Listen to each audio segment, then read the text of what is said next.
Here's a town board being confronted by an Israeli living in Akron, Ohio, and he is using a brilliant tactic, and that is questions. He says, "Can I just pose some questions to you? You're talking about boycotting. There's a discussion on the table about whether our little town should boycott Israel.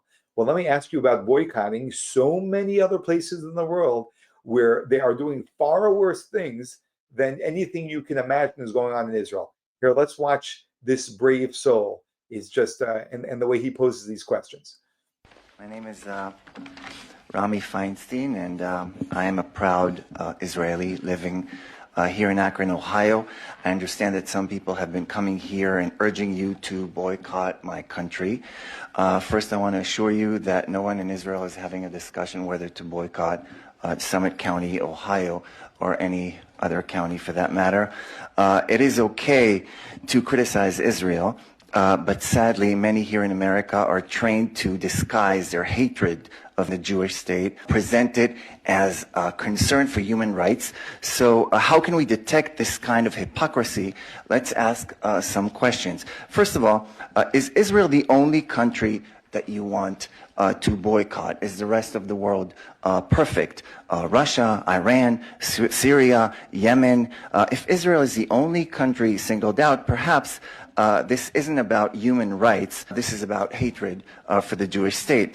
If someone speaks about the Palestinian suffering, do they also condemn the biggest Palestinian oppressor, Hamas, the corrupt leadership, stealing billions from their people, Hamas, which has refused elections since 2007, using civilians as human shields, firing from kindergartens and hospital. Hamas that committed unspeakable atrocities in October 7. Are they all accountable for starting this war? 250 hostages, babies, women, elderly. Question, when they scream, "Free Palestine," who actually is going to be free in Palestine? Are women going to be free in Palestine? LGBTQ, blacks, Christians? Are Jews going to be free in Palestine, or only Muslim men that submit to a terror jihadi regime? Another question, are they really criticizing Israel for something we did, or are they opposed to the fact that we exist,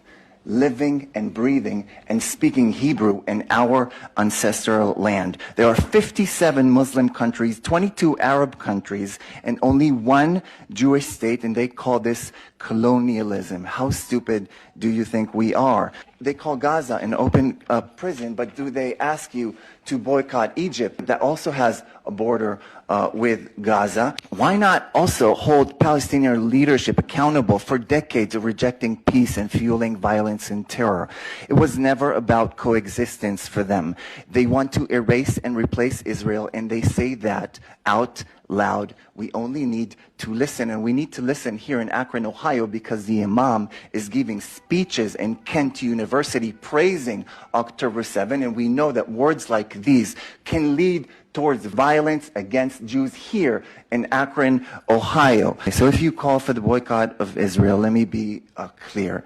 We see you for the hypocrites that you are. Jews are now defending themselves in this world, and Jews are fighting back, and you need to get used to it. Thank you so much. Wow. Wow, what a brave guy. He makes amazing and very, very clear points and lets them know that we see what you're doing and we're no longer sitting down, we're standing up for ourselves. Very, very powerful.